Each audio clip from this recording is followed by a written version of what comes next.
Jeff McNeil is the one that hit that. Oh, you got to see that.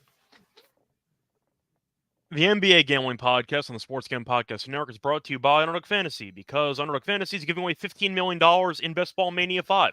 Sign up with promo code NBA SGPN to claim your first-time deposit offer up to $2 in bonus cash. Underdog Fantasy, promo code NBA SGPN.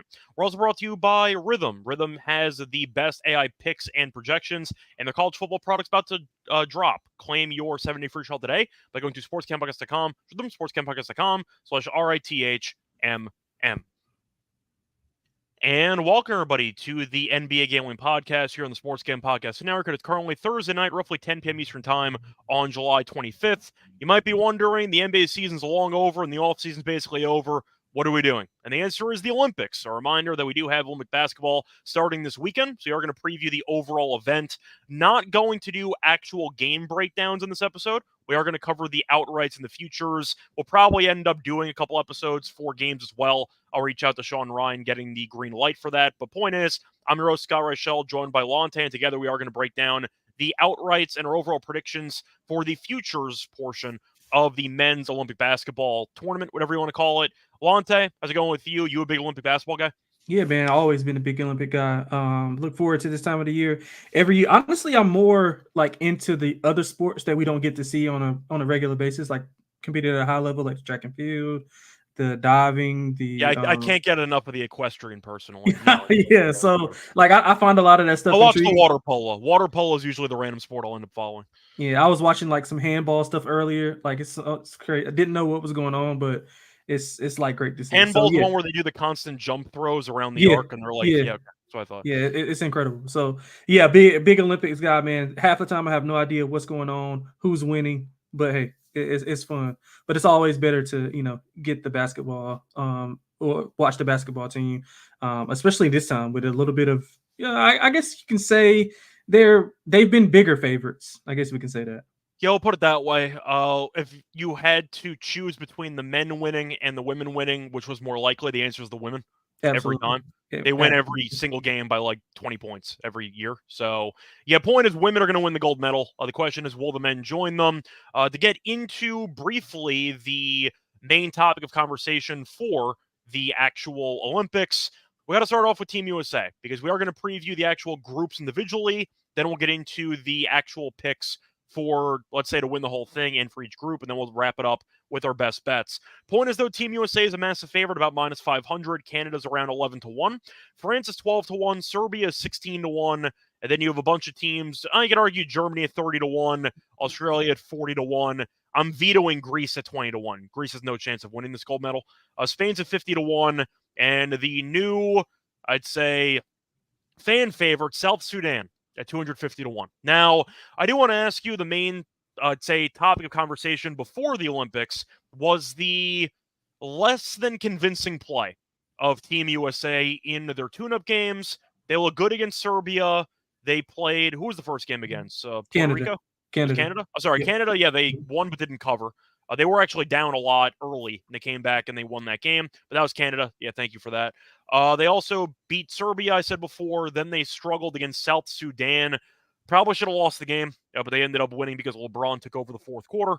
And then they almost lost to Germany, but they ended up winning because LeBron took over the fourth quarter. So I guess to start off with the actual recent form of Team USA, minus 500. One, are you concerned with the actual form during the practice games? And two, do you think minus 500 is a fair price, too cheap, or too expensive? I think it's probably fair. I You're just doing think question two first. Okay. yeah, I'm sorry. Yeah, so I think the price is pretty fair. I mean, I think the play of other countries has just been elevated, and it's not just that our men's team is like slipping or anything. It's just that the play of these other countries have just gotten that much better. On top of they have continuity. We don't. We're just throwing guys together, Avenger style, and going out to try to win. Granted, it usually works, but it's just we're not used to seeing, 1 point game here, 2 point game there, having to struggle and hold on. But I think a lot of that has to do with just some of the lineups that Kerr has been putting out. I mean, he was critical of himself with those lineups, said he'll have it fixed. And if you're a believer in, if they could be just playing possum, just not showing anything and waiting until this, until the actual Olympic start, where the medaling round is. So, I mean, you can look at it both ways. I'm not concerned. I feel like Kevin Durant will be back. The less we see of Joel Embiid, the better. He's such a terrible fit with this team. Yeah, Did a good job against Germany though, late, but he has not been a good fit with this team. And then, I just think that they'll add another dynamic with Kevin Durant coming back. He'll be able to protect the rim. They'll be able to space guys out more. Obviously, his shooting is on another level, especially with the short 3-point line. So, I don't think it's a cause for concern at all. I think the price is about fair. I just don't think that we can just look at and say, okay, the U.S. is slipping. I think you got to give credit to these other countries and some of the players they have. I mean, just look at the NBA. I mean, most of the superstars in the NBA are from other countries. So I think the level of play that they've been playing with is just like far better than what we're used to seeing. And it's kind of, shrinking that gap a little bit between these countries, and depending on who goes where, and, with the dual citizenship and stuff going on. So hopefully I hit on everything. Yeah, I see some questions, though, in the comment section. Christian asked if we are going to break down the games on Saturday. I'm going to have to reach out to Sean and Ryan, potentially for doing, I'd say, multiple episodes for the group stage. So I'll reach out to him or to them, and I'll see if they give us the green light. Tell the listeners to do it. Y'all, yeah, you can do that, too, if you want. There's Sean and Ryan. Yeah, I see Blessed asking if we're going to be covering women's basketball. Probably not. Team USA is minus like 3,000. Yes. There's really no point at all. Like, all the great players are playing for Team USA. The second best team that would be in the competition is the WNBA All-Stars that actually beat Team USA in the All-Star game about a week ago. They would be the second best team or the best team. But there's a mountain of difference between Team USA and everybody else. There's no point. I believe the last time they won the gold medal, they won every game by 16-plus points. It's a waste of time. Team USA is going to win. It is what it is. Anyway, point is, I do want to at least mention that I think Team USA is still going to win the gold medal, so I'm not going to try to, we're going to give out some potential long shots anyway. I think minus 500 is fair to address the point or the question that I asked. I do think that this line is warranted. I'm not going to overreact too much to what happened in the exhibition games. It's an exhibition game. Like, it really doesn't matter. Kerr's experimenting with lineups. That's really the main takeaway that I think a lot of people had over the couple of exhibition games. It was them realizing what Warriors fans were complaining about for the last 2-3 years. Because I can't stand Steve Kerr's rotations, man. I can't stand these lineups and rotations. But I think Kerr was abysmal in these games. But you could also work out some rosters, try to find some chemistry. The other controversy, of course, was Derek White getting the spot that was left by Kawhi Leonard. And then Jaylen Brown had some comments about it, and he claimed that it was rigged because of like sponsorship deals, and that was kind of a weird moment there. But yeah, Jaylen Brown not being on the roster after winning the Finals MVP and the Eastern Conference Finals MVP is a bit weird. I know you could argue about fit. It's Team USA. I mean, come on, you really couldn't have put Jaylen Brown on the roster? Is that a hot take, or I feel like he should have been on the roster? I mean, yeah, probably so, but I mean, I don't. I like Derek White, but Jaylen Brown not making it instead of him is. I mean, if you just like search around, you understand why he's the same reason that Kyrie's not on the roster is the reason why he won't be, why Jaylen won't be. It's not because of his skill set or anything. It's just I thought Kyrie wasn't allowed because they wouldn't have allowed him to bring Sage onto the airplane. That might be true as well. That might have been an issue. But yeah, it's got nothing to do with like basketball ability basketball. No, it's a lot of politics behind it. Yeah, it's political. I mean, you could just, we don't want to get into that, but you do believe though in his comments and Grant Hill's response and all that other stuff. Yeah. I mean, I don't think it's much of for. I don't think it's. You already said a lot by saying a little. You can just say yes. Yeah, I don't think it's any. Yeah, it's not. You can just look around and we'll move on. That. It's all good.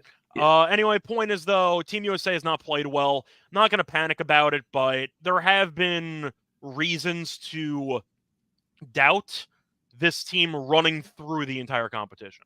I'll put it that way. Yeah. I think you might get a couple of close games. Maybe they can, change something mentally and realize it's not an exhibition anymore. They're going to run through it, but I don't see that happening.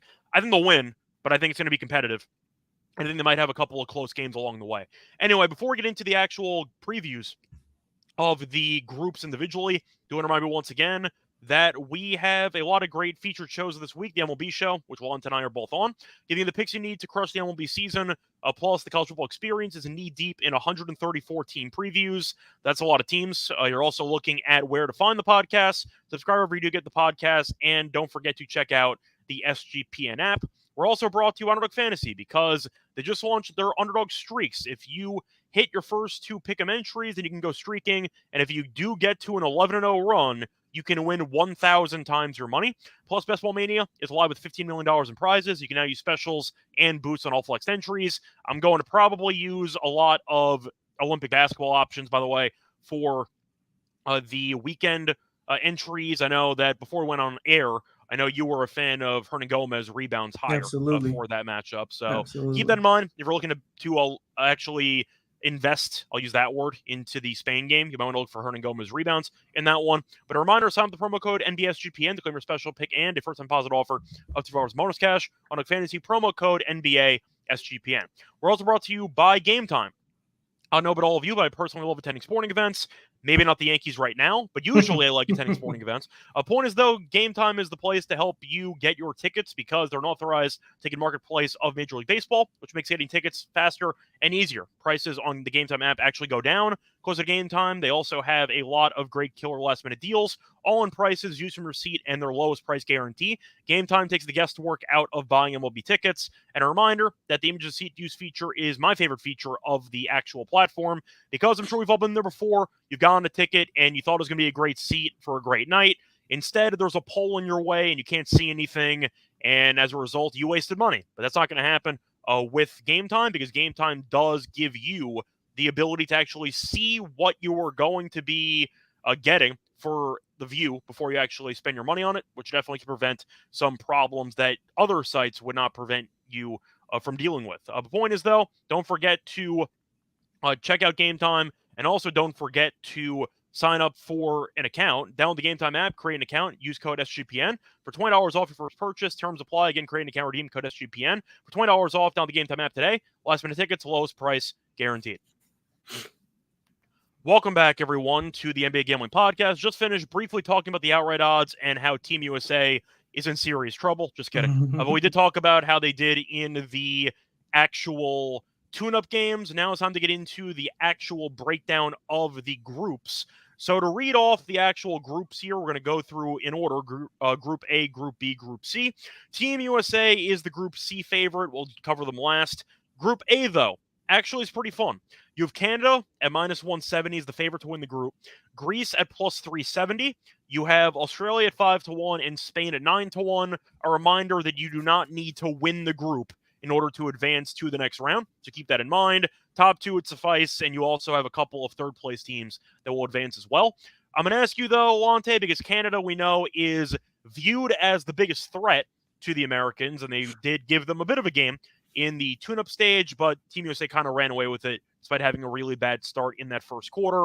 I'm going to ask you about the price. Do you think minus 170 is accurate? I think it's cheap, to be honest. I thought it should be maybe north of $2, to be honest. I don't think anybody in the group has the amount of talent that Canada has. Now, obviously, talent doesn't always win, but if you just look at everything that Canada is their weakness is inside. Nobody in the group has a huge inside presence. I mean, Giannis is Giannis. He's going to do what he does on anybody. So I don't think that really matters. I'm not even counting that. But the other two teams, not really moved by their interior roster. Canada's guards, obviously, elite. SGA, Jamal Murray. They got 2 on-ball defenders. The guard play for each of those teams in this group is not up to par. So I think Canada runs away with this, to be honest. I would lay to 170. I don't even think anybody else is a close second, to be honest with you. Yeah, so I'll read off Canada's roster just for reference, you know how good they are. You're looking at, in any particular order, you're looking at Shea, of course. You have Jamal Murray. You have Dort. You have Dylan Brooks, everyone's favorite villain. You have R.J. Barrett. You have Nickeil Alexander-Walker, Trey Lyles, Andrew Nembhard, Olynyk, Dwight Powell. Point is not all of them are amazing NBA players, but they do have a lot of NBA players, and other countries can't say that. So I do think that their front court is a problem. They do have Kem Birch, and they also have Olynyk and Dwight Powell. So they're going to try to piece something together. It's mostly going to be a guard-oriented team with outside shooting, so we'll see how that does. Or maybe some slashers, I should say, with Barrett and with Shea. But Canada is the best team in this group. I think 170 is probably cheap. They, if I had to guess, are not going to lose a game in this group. But the point is, if they even do lose a game, do I think any other team would go 3-0? I don't. Yeah. So I actually think Canada might have some leeway if they end up dropping a game anyway. I like the 170 as well. I think Canada is the second best team. And I do think that Canada can definitely dominate this group. So I think 170 is a little bit cheap as well. I'd probably have them like minus 200, minus 220. I am going to ask you, though, with Greece being second at plus 370, Australia at 5-1, and Spain being 9-1. I remember when Spain were good back in like Beijing in 2008. Unfortunately, Marc Gasol, Pau Gasol not walking through that door. So Spain's a bit past their prime at this point. I do want to ask you, though, if you had to pick who your second choice would be to maybe be a dark horse candidate to win the group, who would you pick? Because I'd lean to Australia. Yeah, I'm with you with Australia. I mean, Patty Mills turns into Steph Curry when the Olympics roll in. Important PSA, by the way. Ben Simmons not on the Australia roster. Important thing to mention. Yeah, and they got the requisite guard play to kind of score and get things going. With Patty Mills, they got Josh Giddey, of course, running the show, being a kind of an off ball. He can defend, pass, rebound. I like Dante Exum as well. He's able to come in and do some things. I just don't. I mean, outside of Giannis, I mean, I really just don't get it. I mean, you're just basically it's a Giannis tax for Greece because if he wasn't there, I mean, I don't even think they would have been qualified. So I think it's just a Giannis tax. And while Giannis is great, I don't know if he can drag this team to win the group. So I like Australia at the longer odds. I think they're probably a little bit better than Greece. I mean, obviously outside of Giannis, if you just line it up roster for roster, it's not even close. So, I'll go with Australia. Yeah, in case you were wondering, by the way, the team in itself, I believe was it one NBA player? Yeah, that's it. Yeah, they have one NBA player. Thanasis is not on the roster. Yeah. Right? No, I don't think so. No, I'm looking. I don't see him. I see another Antetokounmpo. That's his other brother. Yeah, but I don't see Thanasis on there. So they have Papagiannis, who was one of the insane draft busts that the Kings drafted, who basically never played a game for the team. He's on the roster. They have Kalathis, who I think was actually in the NBA for a while. Oh, yeah, Nick Kalathis? Yeah, Kalathis, sorry. Bro, yeah, he was incredible high school basketball player. I played against him in high school. Incredible. Really? That's a fun segue there. Incredible. He's playing in Monaco right now. Yeah. I do want to mention, though, they do have kind of a deep dive if you are a big college basketball fan. They have Walkup from SF Austin, who I liked in the NCAA tournament like 5 years ago.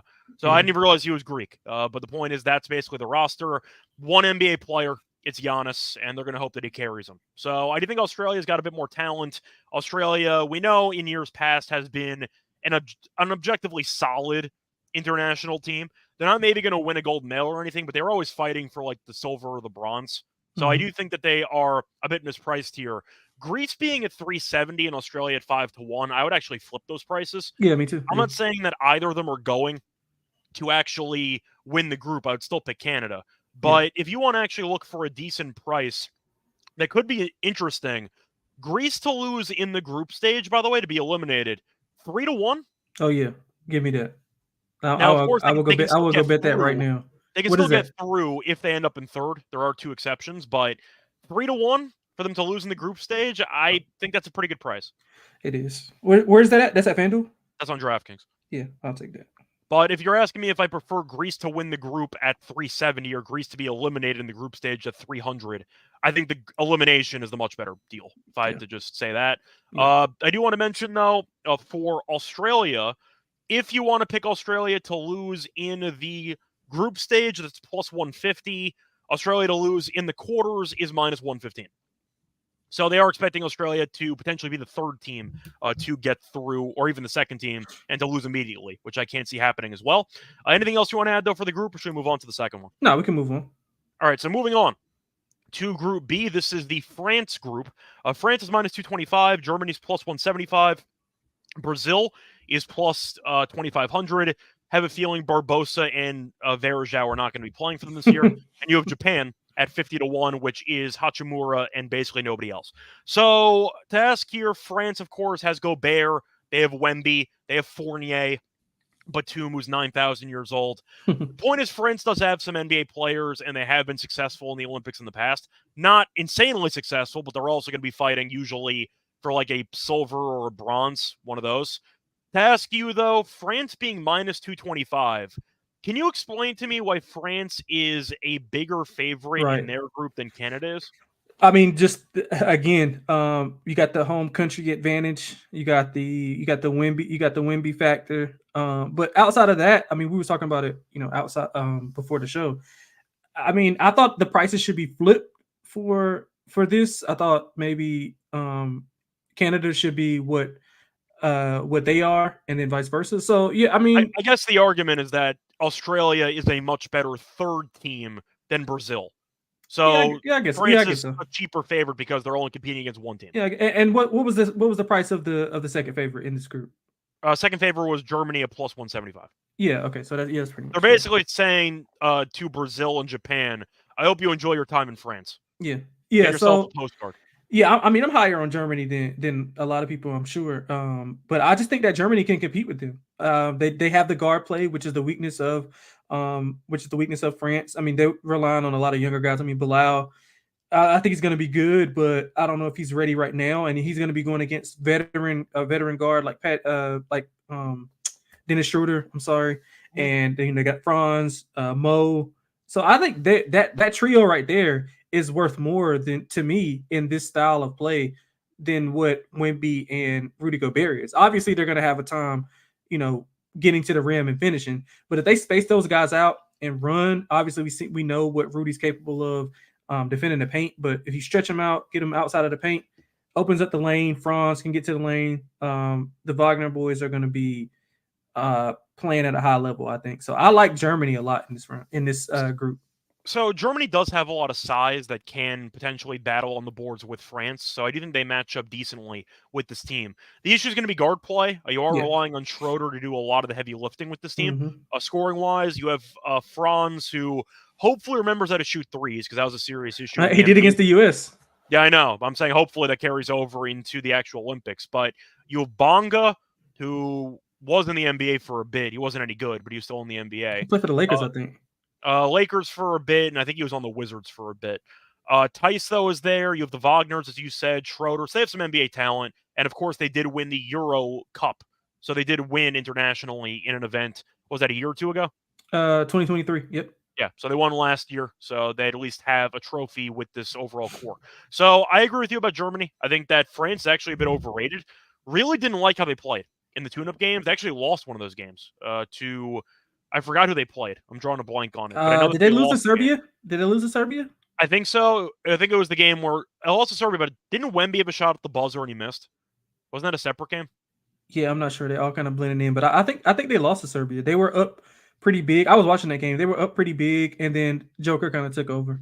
I remember that they lost to Serbia, but I thought there was another game in there. You might be right. You might be right. I'm quickly trying to pull that up. Point is, though, not exactly sold in their current form, and I do think Germany's pretty good. So with that being the case, I am going to go with them. By the way, they lost to Serbia. They lost 3 straight international games. They lost to Serbia by 12. They lost to Canada by 12, and they played Australia in the last game. They lost by 1. So that was the game I was thinking of. That was the game where Wemby missed a shot at the end. Oh, okay, but France did lose 3 straight tune-up games. So it could be worse than Team USA winning a couple games by a couple points. France, I was not a fan of, though, in the exhibition portion. So I am going to go with Germany as well. I think 175 is a good deal. Brazil and Japan have no chance, but I hope they have fun. Moving on to the third group, the final group. Team USA is minus 1,800 to win the group. You have Serbia at 9-1. You have Puerto Rico at 30-1, and you have South Sudan, the fun team that we're rooting for, at 55-1. Now, we saw South Sudan almost beat Team USA. I guarantee you if they rematch, Team USA beats them by like 15-20. But the point is, Team USA almost lost to South Sudan in that one. They ended up not facing off against Puerto Rico. Usually that's like their first tune-up game. They didn't have one this year. But the point is, I am going to ask you quickly, You giving Serbia any chance, or do you think Team USA just wins every game? Because I'm Yeah. going with option B. Yeah, they're gonna roll. I think they're gonna roll. They're getting Kevin Durant back. Like I said, he's gonna add a different dynamic. I do think a part of their early struggles was obviously they probably knew, I mean, they probably didn't want to like publicly say it, but they probably knew who was going to be on the team prior to announcing. So I'm pretty sure Kerr and the coach staff were, kind of crafting up lineups and different schematic stuff that they wanted to do based around Kawhi Leonard and KD. And so with both of those guys gone, then you kind of like, I mean, obviously, I'm like, it's the cupboard's not bare, obviously. Well, Durant can also play center in theory, so it gives you a lot of lineup flexibility. Right. And Kawhi also can do the same, and we know he can defend and stuff like that. So I think he kind of like shook the lineup too much, and now he's going to get it back to at least halfway of what he got because he's getting Kevin Durant back. So yeah, I don't think it's any issue. I don't think it's any issue with the US. I think they'll be ready to go. I think they'll be out to prove that exhibition stage was just a tune-up, and I think they'll dismantle everybody in their way. Yeah, by the way, it is the first game that's the most important because they play Serbia in the first game. That will be taking place on the 28th. Then they play South Sudan. Then they end up playing against Puerto Rico in the final game. So keep that in mind. That South Sudan game wasn't a fluke, though. Like, South Sudan was playing well. Like, I don't think it was a fluke, but I think that I would expect Team USA to not overlook them the second time around. Yeah, of course. But what they were doing, like... But that team's good. Yeah, they're good. They're good. Wayne Gabriel had himself a solid game. Point is, though, we're going with relative chalk here, with the exception of Group B. I'm not saying France is going to lose in the group stage because, of course, their group is a joke with Brazil and with Japan. But if they were in any other group, I might actually make a case for it because losing 3 straight exhibition games before the Olympics is a really, really bad sign. Do we agree on that? Agree. So I got nothing else to add. And it would be different if they lost like close, but they got blown out twice. They got blown out in 2 of them, and they lost to Australia by 1. So I still don't really like their overall cohesion with the current roster. So I'll see if they can figure it out. Do want to ask you, though, going back to the actual champion with the outright markets, Team USA, we both think is going to win. But I do want to ask you, if you had to pick another option, Canada's at 11-1, France is 12-1, Serbia's 16-1, Greece 20-1, Germany's 30-1. Once again, shop around, try to find the best line available. Who would you pick to be the dark horse candidate to win the entire thing? Well, so ironically, you bring this up. So on DraftKings, you can bet winner without USA. Okay. And I like 11-1 for Germany. So in other words, you're picking who makes it to the final. Basically, yeah. Okay. So I'm going 11-1 with Germany. I mean, we mentioned it. I think outside of Canada and the US, I mean, I think it's pretty much like coin flippy. I think they're the best team, the third best team. Granted, they got to go through a tougher region, I think, than what a couple of those other teams have to go through. But once they get rolling, I mean, you saw the confidence again with what they were doing against the U.S. Got down early, bounced back, had a great second half. They won the cup in 23, so they got the familiarity, the continuity there. So I like 11-1 with Germany.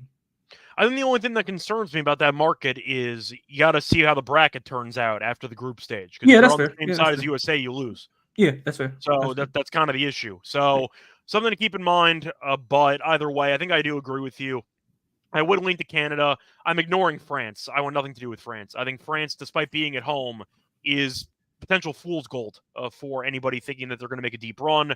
France to get actually upset could be an interesting market. If you want to see France to lose in, let's go with the quarters, because I think that they're good enough to actually make it out of the group stage, obviously, based on how bad their group is. France to lose in the quarters is plus 160. The same odds to lose in the semis. I think that that's actually a decent option for them to lose in the quarters. So we'll see what happens. But so your long shot is going to be Germany. Yep. Mine's going to be, I think it's just Canada. I know that they're 11-1 in the second favorite, but I think there is definitely a gap between, of course, USA, Canada, and then probably Germany or France down there. So I'll go with Canada as my long shot, but I think Team USA is winning. Anything else you want to add? No, we're good. I think we pretty much covered everything. Cool. So we do have to go through our best bets for the actual competition. But before into that, do want to remind you once again that we are brought to you by Rhythm, because Rhythm has a lot of great player props for you and AI picks. If you're not checking them out, then you are missing out. They dominated the British Open in golf. Now their college football products about to drop. You can even customize your own betting models using Rhythm's tools. Pretty easy to do so as well. Claim your 7-day free trial by going to sportscamppockets.com/rhythm, sportscamppockets.com/RITHMM. We're also brought to you by Circuit Survivor and Circuit Millions. Circuit Sports is back with Circuit Survivor and Circuit Millions, giving away $16 million of guaranteed prizes. Imagine the regret you'll feel if you win your Office Survivor pool but didn't enter the Circa Survivor. Don't have a trip booked yet for Las Vegas for football, although because this weekend's a great time to go. Hang out with Ryan and Sean and enjoy some of the open bar events, the world's best sports book, from August 22nd through the 24th. Use promo code SGP15 to save 15% off your hotel room for sign-up weekend. Set up in person at Circa Sports between now and September 7th and use a proxy. Play from anywhere. We even have a deal with footballcontentsproxy.com to give you $50 with the promo code SGP. Welcome back, everyone, to the NBA Gambling Podcast. Just finished going through our outright picks for the Olympics. Now it's time for our best bets. Not really enough to do a lock and a dog, so we are going to go through our favorite future bet with the men's Olympics. Lonte, I'm going to let you go first. What is your best bet on the card? Bro, I got so many bets. I'm trying to figure out what to give out. Let's go with Canada minus 170. I just think that's too short to win the group. What are they in Group B? Yeah, I'll lay them 170 there. I mean, we went over it. I just think it's too short. The group outside of Greece and Giannis, I mean, even with them, I don't think they have enough.